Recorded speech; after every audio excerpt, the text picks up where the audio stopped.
Hello, hello. Hello, Hello, hello. hello.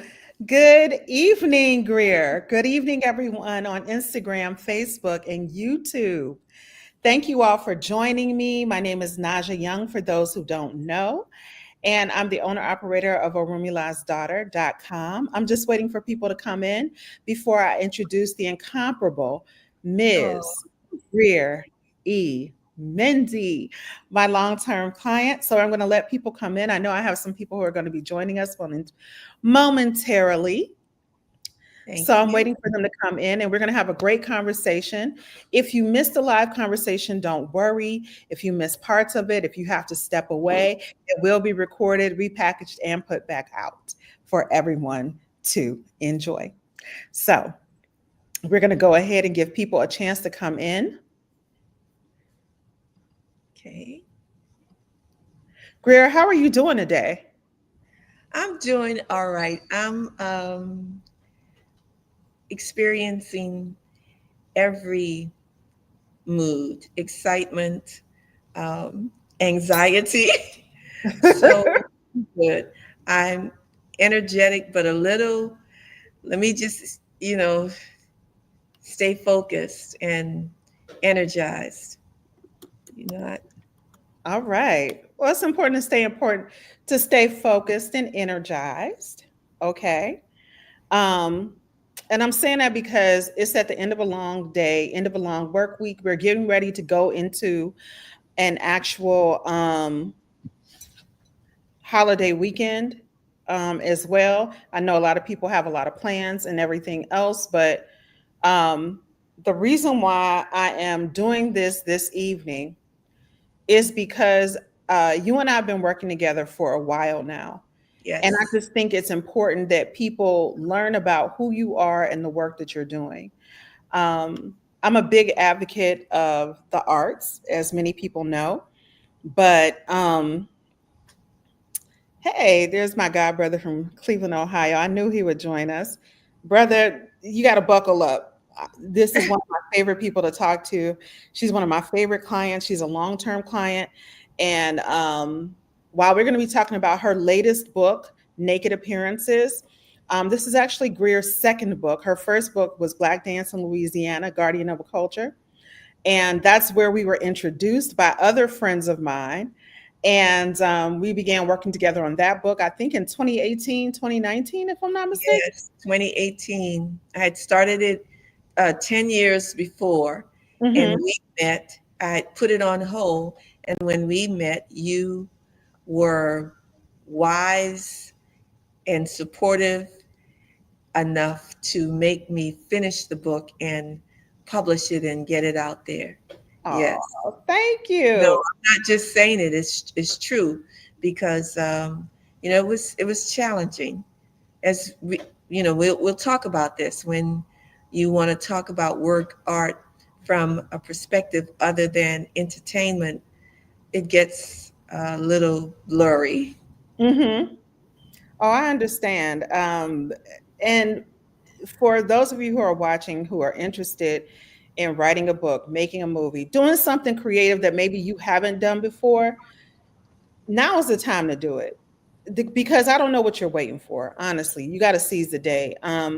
It sounds like something that people just kind of say, but if you don't do it, it will never get done. And even if you have to do it bit by bit, even if it takes you 10 years, 5 years, 3 years, just do it. Okay, just do it. So we're at the end of a process with Naked Appearances that is a pretty intense process. I've been assisting you as your editor on this book. I think we've been working on it for about at least a year, if not longer. Am I correct? Yes, because I started working on this one, doing the research and writing the ideas down immediately after the release of Black Dance in Louisiana, Guardian of a Culture. Mm-hmm. My brain went to the next project immediately. Right. So, Right. And so I remember that, and I was like, we were fresh off of the Black Dance in Louisiana book, and you were like, great, we can start working on the other one. I was thinking to myself, like, I just need a break. I got to get all the words. It's so many words. But I had a great time working with you, clearly, because this is our second project working with each other. Sorry, trying to get this angle together. I got all this light coming in, evening light And behind there'll me. be a third. There'll be a third. I know there will be because you have a lot of books within you. So it's 7:08. You know what? Whoever is in here right now is going to be in here. Those of you who are on my Instagram feed who cannot see the beautiful Greer E. Mendy, go ahead and you can go to Camille 121, Kamili 121 on YouTube, and you can see her beautiful face as we talk. For those of you who are joining us late, I'm interviewing today the incomparable, the incredible Ms. Greer E. Mendy, who is a cultural historian and scholar, a dancer and choreographer, as well as an author. So, Greer, could you tell us just a little bit about who you are, where you grew up, and what inspired you to write this book? So, as you know, my name is Greer, and hello, world. My name is Greer E. Mendy, or Greer Goff Mendy. I'm a native New Orleanian. I was born, raised, and as I like to say, capably educated in the Lower Ninth Ward.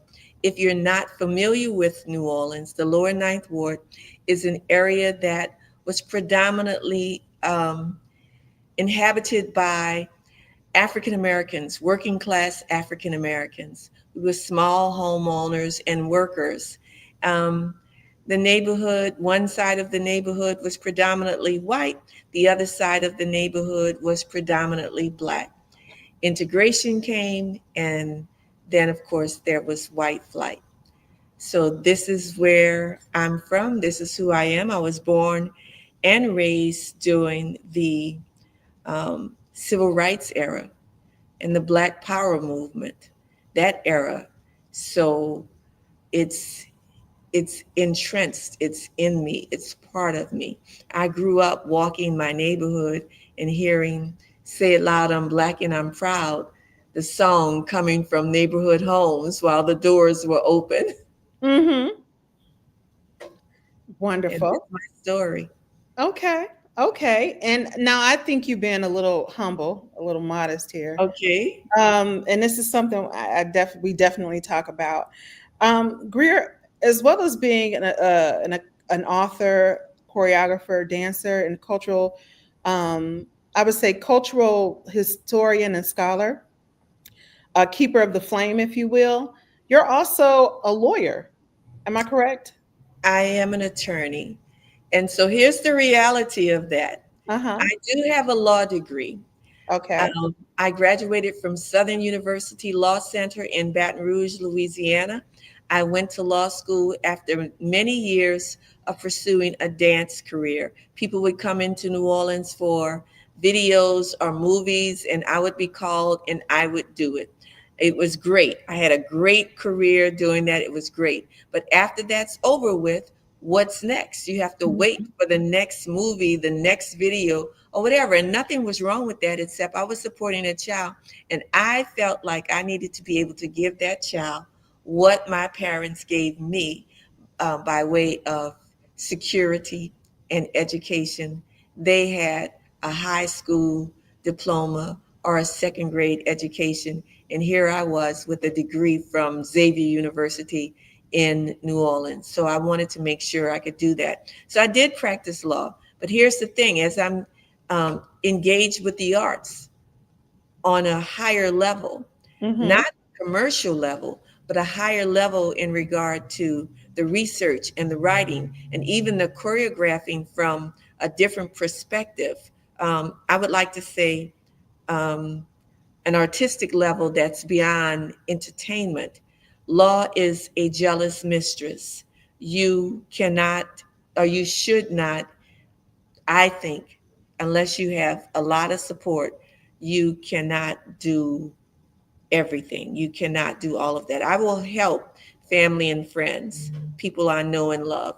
As a matter of fact, I gave some advice to an associate today on a legal contract regarding her visual arts work.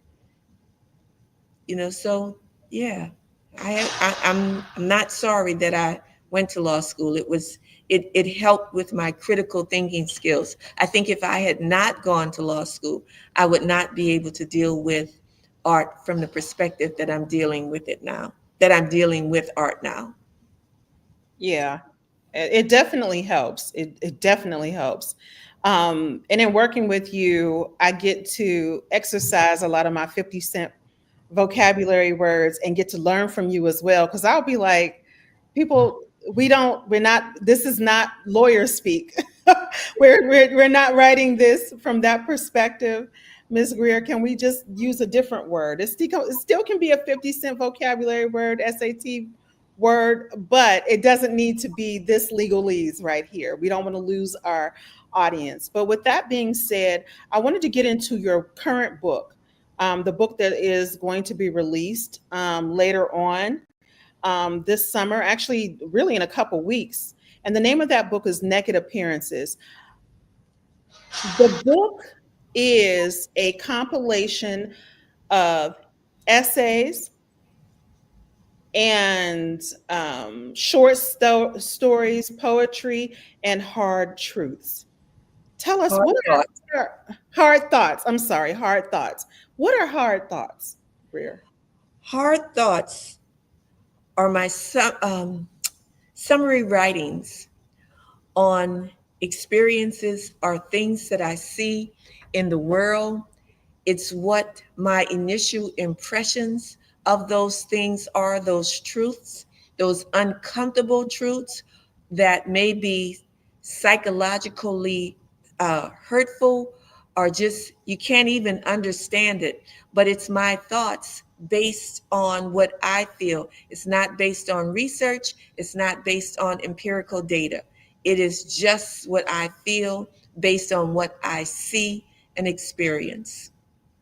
So, why did you want to call the book Naked Appearances? Well, I'm from New Orleans, and I think that people see us and we appear one way, and we are that way. And see, that's a hard thought too. But that's the appearance. But there's also something about us that's very evident to the eye of not only New Orleanians, but maybe people who have a knowing, or maybe people who have a certain connection, that it's naked. It's naked. We dance, we talk, we cook, we live the experience of our humanity being shown. Yes, it's a naked appearance. We're here. Here, this is who we are. It's not going to change. Okay. So, I have some questions for you. What do you think is the biggest misconception people have about New Orleans and Louisiana in general? Well, let's start with fun. When people see New Orleans, videos of New Orleans is usually the party atmosphere and blah, blah, blah, the carnival or Mardi Gras. And that's what they see. And so that's what they think we do, or who we are 24/7. And there is a spirit of joy, that naked appearance. Yes, we're joyful, but it's not for open display everywhere, every time, all day, and for everyone. The people you see in the street in New Orleans on the balconies, raising up their dress, showing their body, and waving something, that's not us. We don't do that. We know that's not we're happy. We're good. We don't, Uh-huh. we're good. We're good. See, our nakedness is here. We're here. We can have on a full mink coat. We don't need to raise anything up to Hmm. show our appearance. Um, yeah, so that's one thing. The other thing is that we are somehow, because it's the South, and it is, there's a perception, I think, that we're maybe not as astute in many areas because it's the South. because of our language, because of our vernacular, without an understanding. And then, if you're a Black person, you put that Black language vernacular on top of the Southern diction, and that's something else. So, all of those things are how we're perceived. And that's one part of us, but that's not all of us. Um, it's as simple as I think anyone from the South, Black, white, rich, poor, we're bilingual. We Hmm. speak the language of our city or where we live, and we speak standard King's English that we hear on television. Okay. So, what would you say? Hmm. You've traveled the world. You're a world traveler. What are some things that you find are uniquely New Orleanian? Things that are unique about New Orleans, Louisiana, in particular. It's unique to New Orleans as it Mhm. applies to the United States. Yes. Maybe, and things have changed, and I hope we can revert back to what the example I'm going to give, but it's not unique to other areas where we, as African descendant people, for instance, something as simple as hello, speaking, saying hello, greeting a stranger, a civility, whether you're passing that person on the street, whether they're passing in front of your house while you're sitting on a porch, whether you're in an elevator in a commercial or business setting, we speak to each other. Hmm. It means nothing other than a civility. And we'll give compliments. I remember someone visiting New Orleans, and they asked me to take them to some store to buy something. And I did. And I was speaking to a young woman in the store. We were talking, and the man said, "It took me 5 minutes to realize that you guys didn't know each other, but you kept the conversation." And I said, and that was it. Hmm. I do find that moving from the north to the south, that is something that I at least experience here, that my friends from other places, when they come visit, they're like, everybody speaks to one another. Or my nephews and nieces, why you gotta say? I'm like, because that's just what we do down here. We give compliments. And It means, I'm not, it's a compliment. right. I'm like, it's a compliment. Why can't I tell that person, oh, you look good. Oh, I like that outfit. Or, there is a civility that I do experience when they talk about Southern hospitality that is there. So it's definitely a Southern thing. I think upon visiting New Orleans, another thing that I found is that you all's language and culture, and that was one of the things working on this project with you. I was like, I consider myself a student of the African diaspora.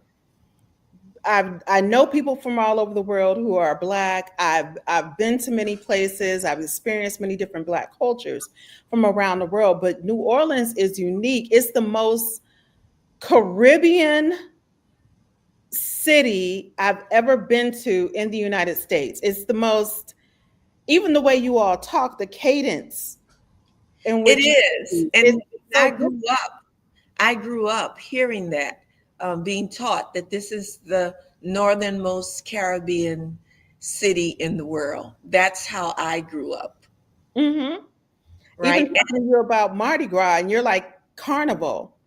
I'm And like, even traveling to the Caribbean, if I go to um, a Spanish speaking Caribbean country or a French speaking Caribbean country, they're going to think I'm from an English speaking Caribbean country. mm-hmm, mm-hmm. Very much so. I remember this man was trying to tell me something. I could not understand him to save my life. And then the only thing I caught is when he said, "Oh, she kind of slow on the uptake, you know." And I stopped and I looked at that man and I knew what that meant. Sisters always know when an insult is coming their way. And I said, "Wait, I'm not from here. I don't know. You know what I'm saying? You were speaking." And he said, "Oh."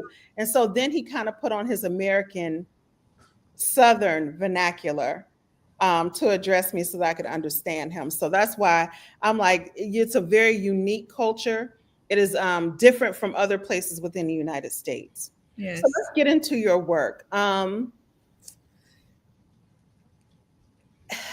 In your essay, A Black Artist's Call to Action, you use this Ghanaian quote: "We must go back and reclaim our past so we can move forward, so we can understand why and how we came to be who we are today."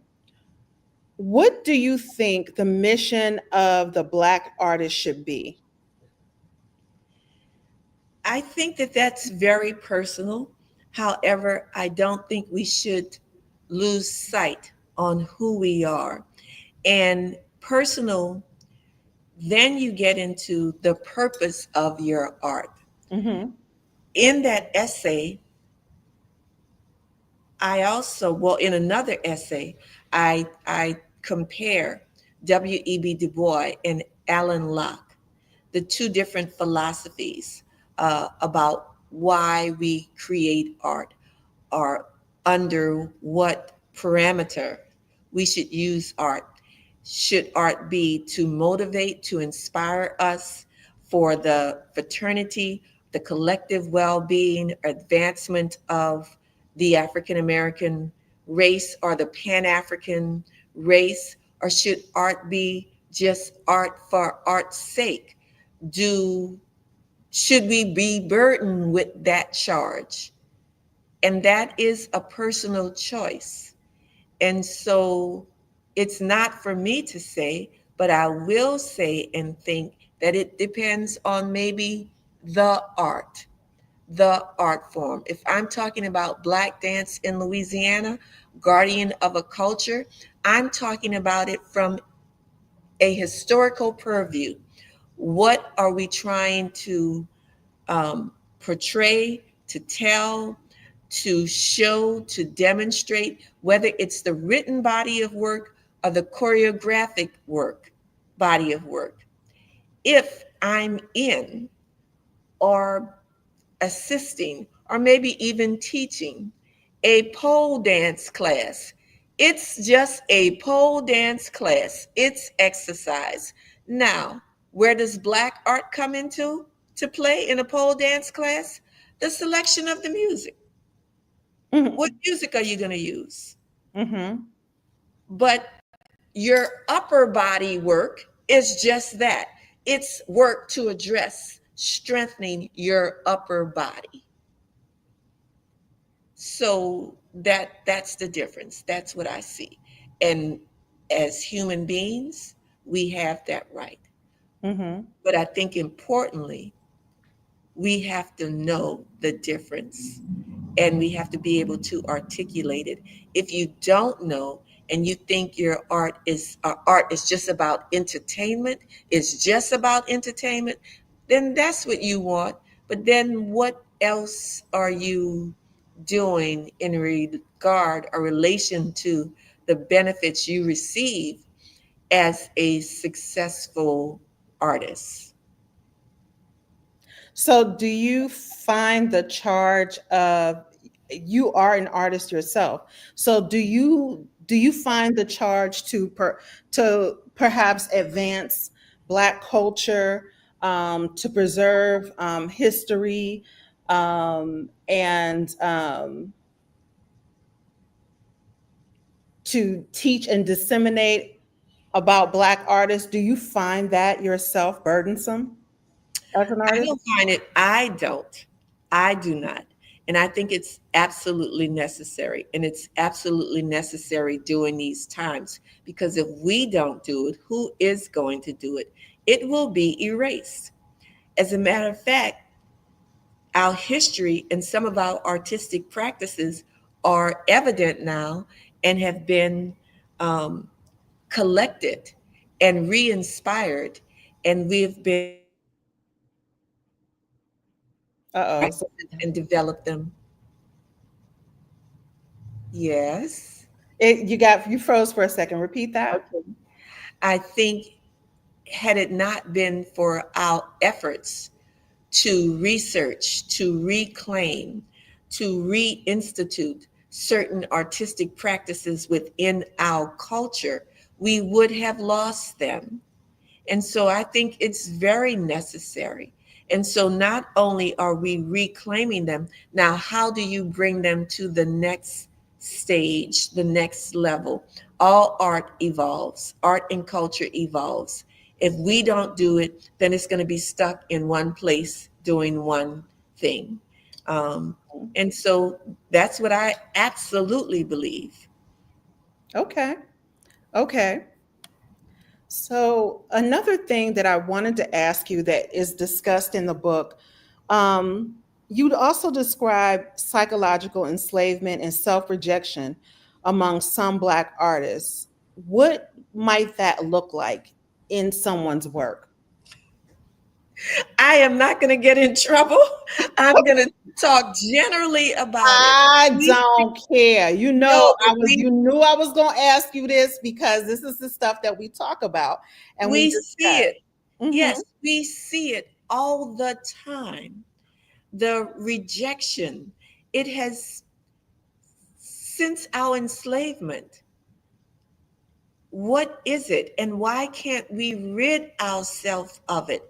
If it's not a white aesthetic, it's not, we think it's not good. It has to be a white aesthetic all the way across or primarily. And so let's use music. Let's use females. I love us. I love Black music. I love popular music. I love today's music. Look at it. Some of it sounds good, but sometimes when you turn on the television or go to the concert or see the movies or look at a picture, who are these women? What are they portraying and why? It's beyond the notion of sexuality or sensuality. It is beyond who, why? Why do we have to assume a certain look to be successful, to be entertaining? I don't know, or I don't think that these women participating in an activity, and I will say what the activity is, are artists. However, I applaud, is it Cote d'Ivoire? That in Cote d'Ivoire has its problems, the Ivory Coast, we know that. However, if you're going to participate in one of their beauty pageants, you walking in there as you are, period. Or this isn't the beauty pageant for you.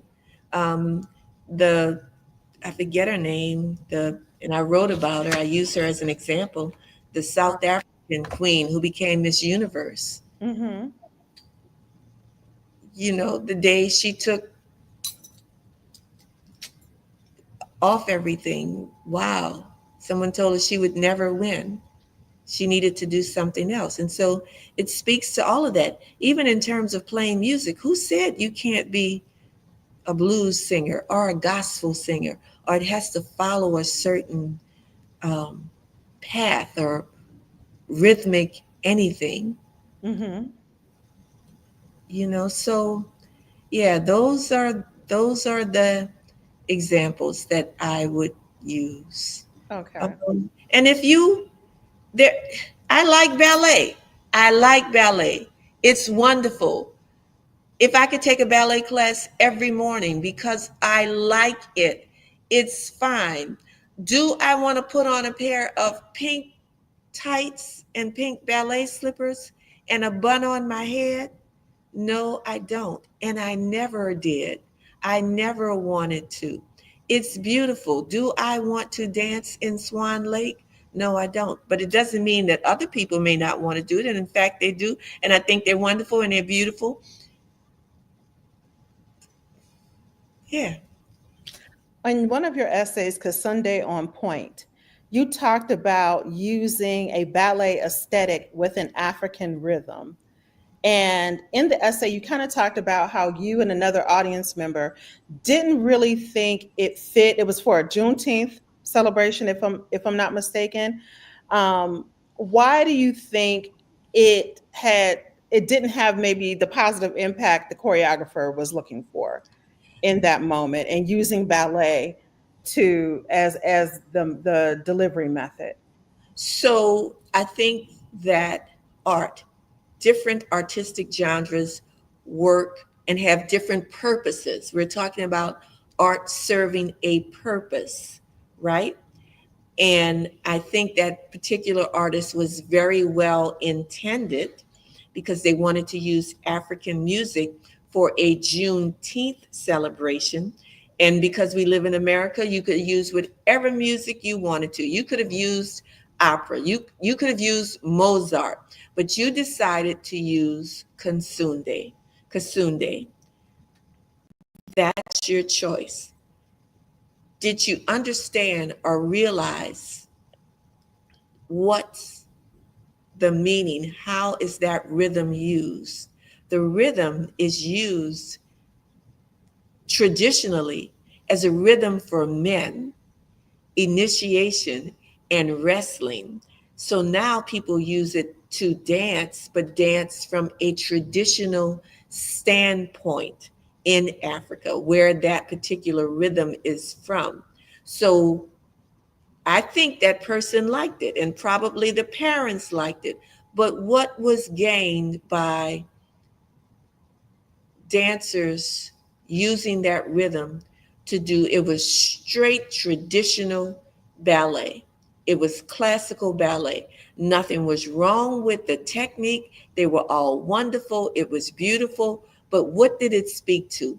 What, and if I felt that way and someone that I didn't know in the audience felt that way and just made a loud statement, do you think we were the only ones? It spoke to nothing in terms of our emotions or the mental state of recognizing or celebrating Juneteenth.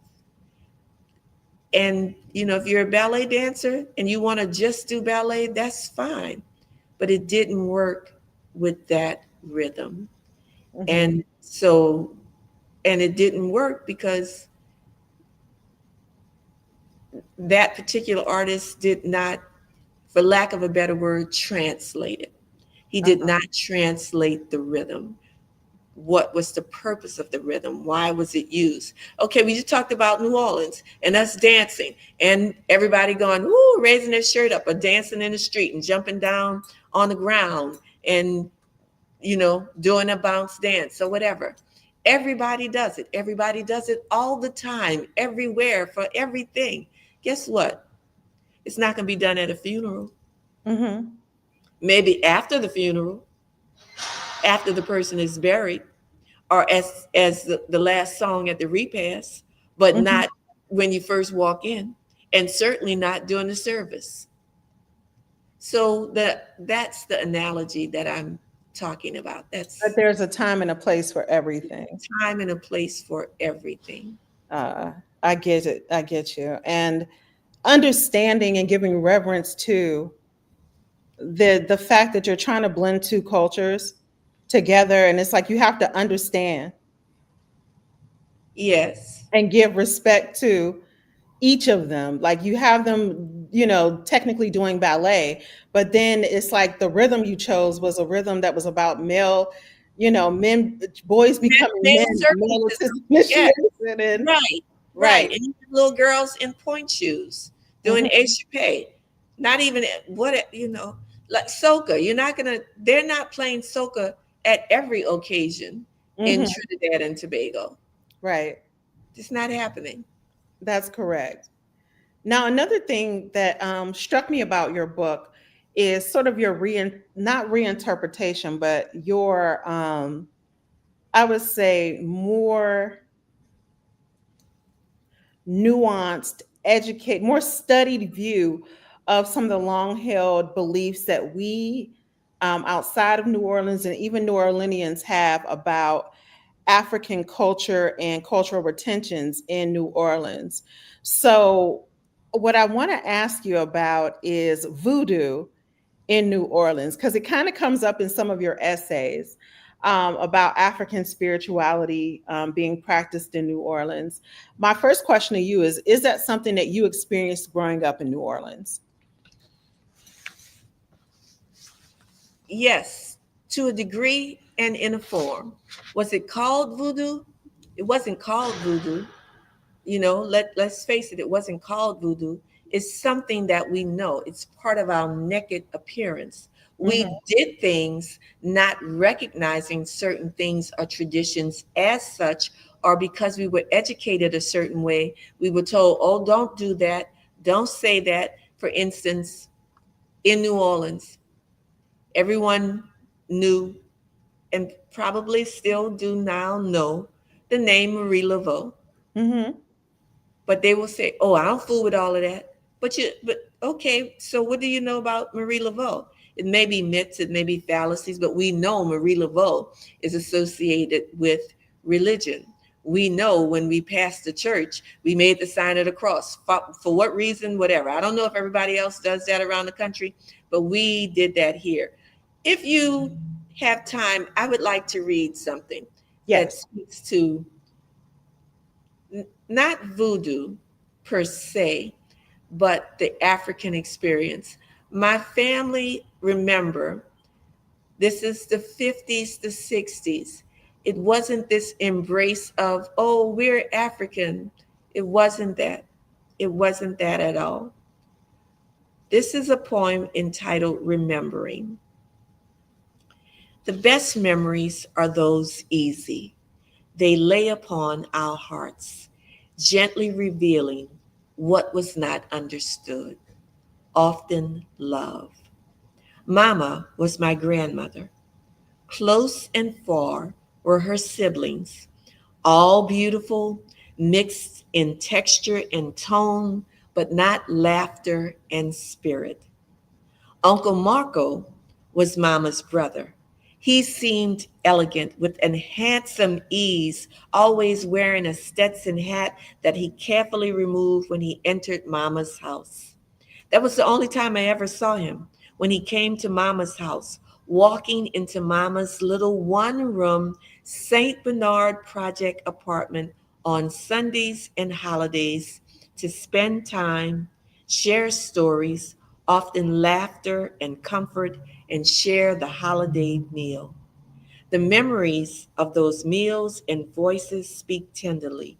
The silent joy of our gathering when he would stand. We waited for his words, watching as he poured liquor, usually anisette, into a water glass, saying their names perfectly as he slowly poured alcohol onto the living room floor with each pronunciation, remembering the names of people I had never seen. It was always for them, our offerings and bowing refrains. Remembering, no one questioned the distance between Milton Street and the St. Bernard Housing Project, Uncle Marco's memories, those people in whose family we belong, and the channels of this ritual. We said amen. No one wiped the floor, and then we would eat. Mm. We were never told it's time for libations. Mm-hmm. We were never told this is Uncle Marco's doing libation. I would ask my mother, who is he talking about? She said, oh, that's your uncle so and so. That's your auntie so and so. That's your this, that's your that. That was your great great. Every time before we ate, Uncle Marco poured libations. And then we would eat. We didn't know it was libations. We didn't know it where it came from. We Mm-hmm. didn't know why he did it, but we knew we had to do it, and he had to do it because he was the oldest and the oldest male there. So I don't think that my family was the only one that had these types of traditions or Mm-hmm. that followed these traditions. I think that maybe we didn't know or weren't told the now, as we know it, these African names from what ethnic group they may have come from. That's what I think. But it was still an African cultural retention nonetheless. It Yes, wasn't necessarily, it wasn't associated with voodoo, hoodoo, or anything else. It was just something that was. we You just did. did it. And even if we said, sometimes we said voodoo, sometimes we didn't. Sometimes we did things and we knew it was something that had to be done or we should have been done, but it didn't have a name. For instance, I don't know, um, this is easy. Your purse. Do you put your purse on the ground? No, ma'am. No, ma'am. You cannot put your purse on the ground. You can't put a black woman's purse on the ground. Not, I mean, not a lot of us still do that. We will not put our purse on the ground. You also cannot sweep me with a broom. No, thank Right, right. you. And Right. watching how you're eating or who you're eating behind or Mm-hmm. who hands you a drink. This is before drugs. Uh-huh. Right, right. So these are these African cultural retentions. Now, what I find in my discussions about New Orleans, New Orleanian history as it relates to Black people, hoodoo and voodoo are often somewhat used interchangeably and often attributed to Haitian immigrants. And I wanted to discuss that with you because in your book, you have an essay called Claiming Marie Laveau. And oftentimes she's referred to as the voodoo queen of New Orleans. And when people think of voodoo, some people, I wouldn't say they're historians or even scholars, they often say that when the Haitians came over, they brought voodoo. And that's how Marie Laveau learned it. What have you found in your own scholarly work and your own interpolation or interpretation? And that's because of who we are and who we are, New Orleanians. Hmm. Again, black, white, rich, poor, trying to sell the city. We've created this romance.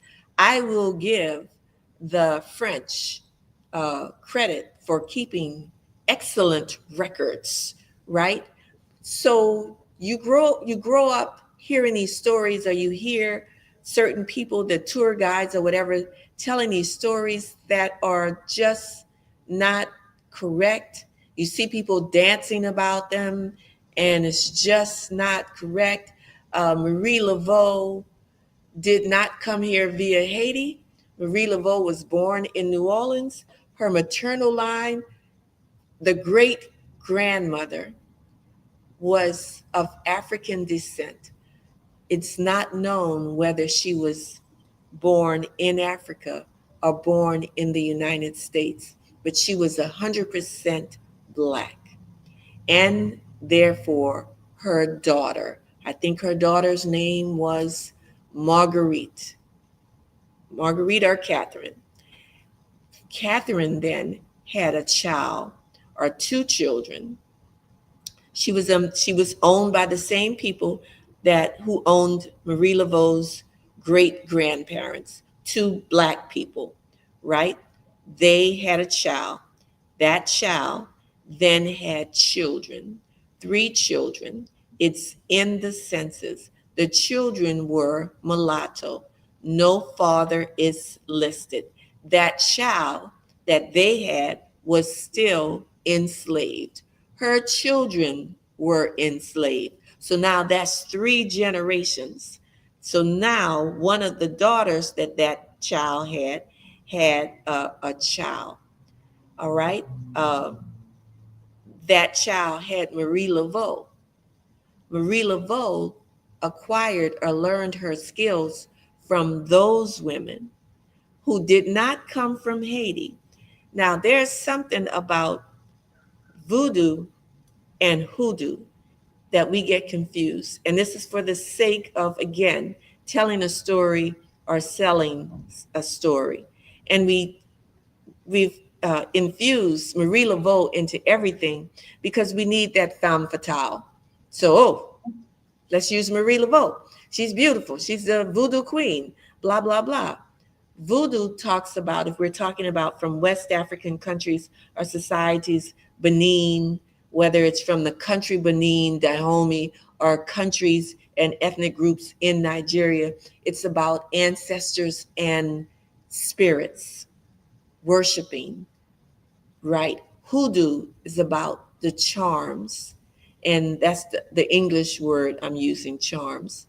Um, if you use the word Kikongo, the language Kikongo, I don't want to misuse the word, mispronounce it.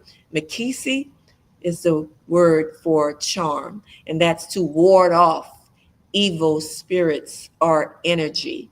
It's two different denominations or concepts.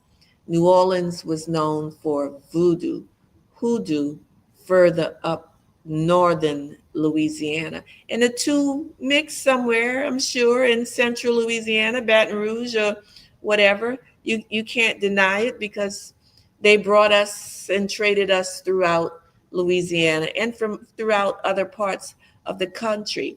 And then the notion that whether or not Marie Laveau came from Haiti or not, I don't understand it. And this goes to the critical thinking process of with or without a degree.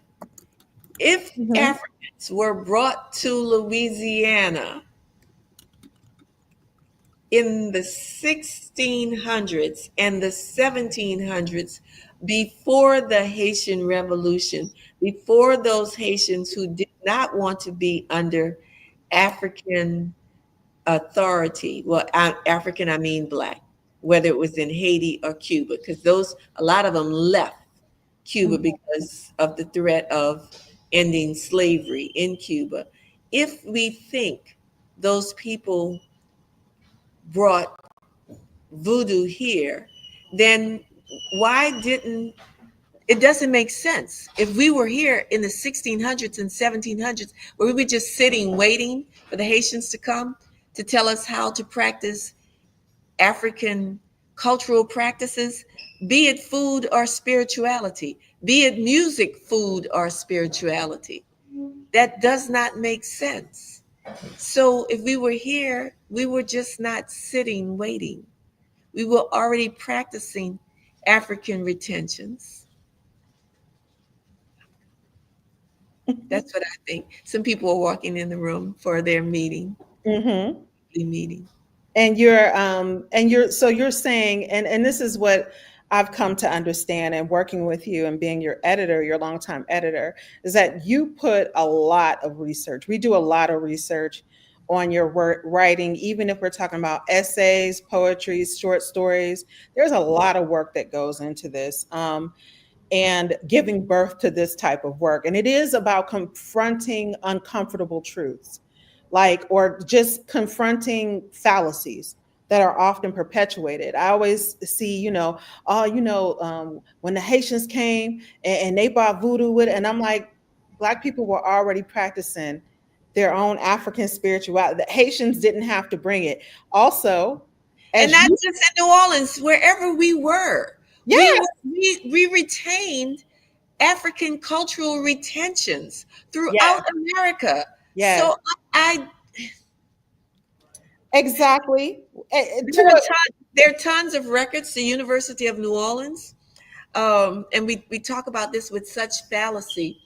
Um, that those Haitians that even came, that when they left Cuba and brought their enslaved people here, those people came and filed lawsuits against them saying, well, we were in Cuba, and so we were free in Cuba, we were free in Haiti, and because the Haitian Revolution, then we were free in Haiti, and then they're bringing us here, and they're saying, oh, now we slaves again. No, that's not going to happen. okay, so let's back up for people who may get confused. This is what happened, and this is why I love working with Greer, because as smart as I think you are, and thank you for watching Sherry Tolliver. Um, Sherry's actually watching right now on YouTube, and she says she looks forward to buying your book. So I'm Oh, definitely going thank to post you. that.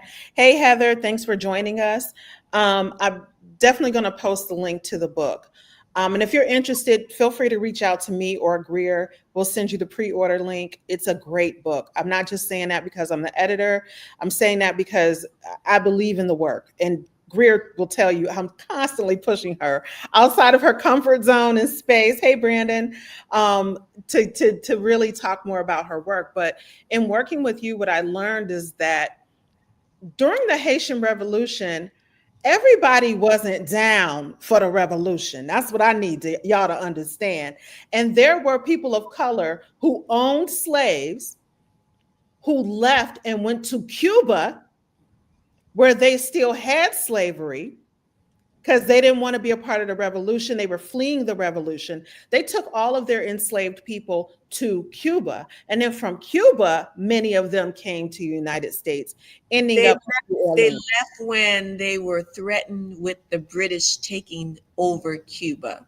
And the Mm, British at that time had then said slavery's over. mhm. And so, even when we talk about New Orleans, the Battle of New Orleans, and Black people fought, realize who those Black people were. They changed their allegiance later, but those first people that fought were, a lot of them were people from Haiti, and they were fighting on the side of Louisiana because they wanted to maintain the right to own slaves. It wasn't that they were just being loyal, they wanted to make sure the British did not take over New Orleans. Uh-huh. And what I also learned was that because these were free people of color who also owned enslaved people, they were not mixing with enslaved people. They weren't socializing with enslaved people. They were not socializing with enslaved Black folks. They were free and they had their own sort of enclave of people they mixed with, but it wasn't with those who were enslaved. They They weren't. were, they They were were not. They were not hopping around Congo Square, thank as you. a lot of times we're told. And, Right. and so, really, what happened is after America then gained control of Louisiana and New Orleans, and America went, you know what? All y'all the same. Okay. Okay. Right. You know. Right. So it was then. So It was now we really got it going now, and I'm going to be wrapping up soon, but I'm going to go ahead right now, you guys, and I'm going to post the link that you can use right now to order Greer's book, Naked Appearances. It has essays about Louisiana and New Orleans, culture, history, and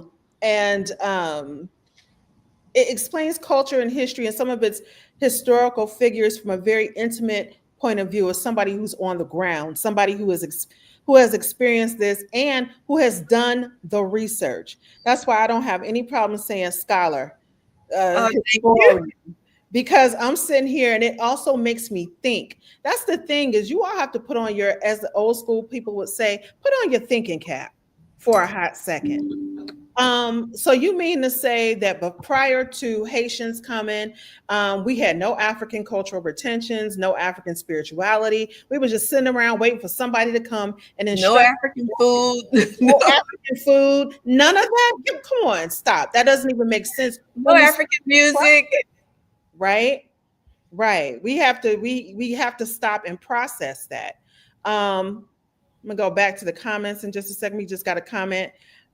Okay. Sherry says her grandmother was a midwife in Franklin, Louisiana. Okay.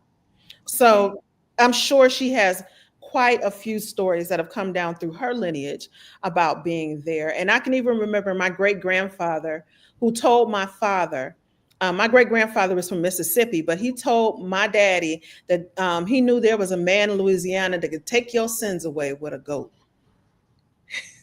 And yes, We yes, keep a lot of I'm writing a secrets story here. about Keep that. a, Yes, I keep a, am. here's the thing. Uh-huh. Practicing voodoo, if you want to call it voodoo or hoodoo, it's a serious thing. We're Yeah. not just out there in the middle of, oh, I'm going to use the word Congo square. We're just not in the middle of, it's sacred. Mm-hmm. So we're just not showing it and exposing it to everyone. It's something serious. And we Exactly. take it serious. And the spirituality of it and the practice of it is serious. Yes. So it's not for sale that way. Yes. My It's not for battery is sale that way. dying. Okay, well, I do want to talk about one more thing. I know your battery's getting low. You need to, do you need to plug in real quick? I don't have the charger here. I'm sorry. Okay, let me say this. How many percentage you got left? And I'll try to wrap this up. Because Hardly any. okay, so we'll say this, ladies and gentlemen, if you've enjoyed this conversation, because I had a whole bunch more questions I wanted to get to, and it's okay because we got to whet your appetite. We can do it again. We will do it again. But what I did go ahead and put the link on the screen for you all. The link is on the screen. If you go to tekremaarts.com, you can go to the pay link and pre-order the book right now. I also go ahead and put it in I'll go ahead and put it in the comments on all of our sites. I want to thank you, Greer, for taking Thank time out of you. your busy day. You all, Greer is out here. She hustling.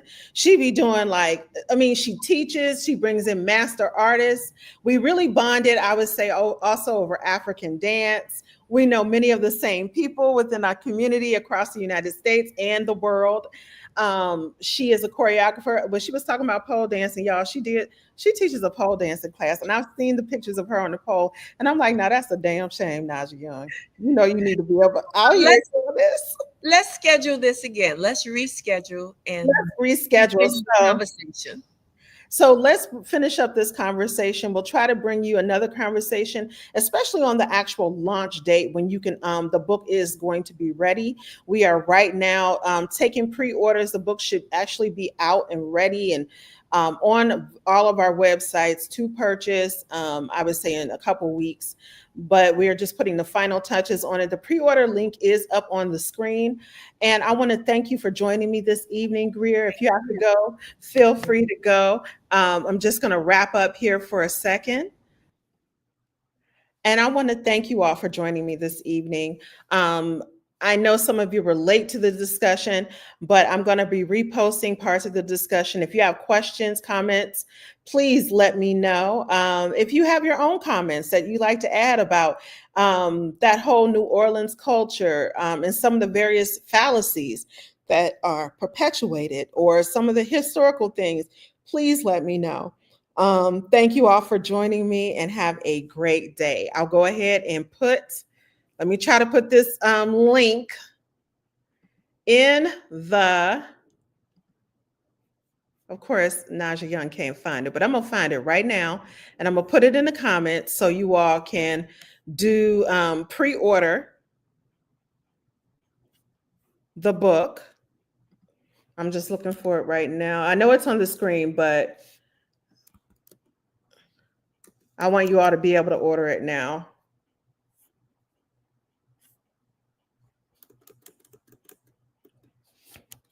So yes, I'm putting in pre-order.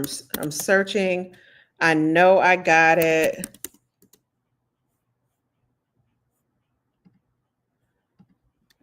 Oh, heck, I'm going to have to go through and put it in the comments elsewhere a little bit later because, of course, I can't find it on command or on demand.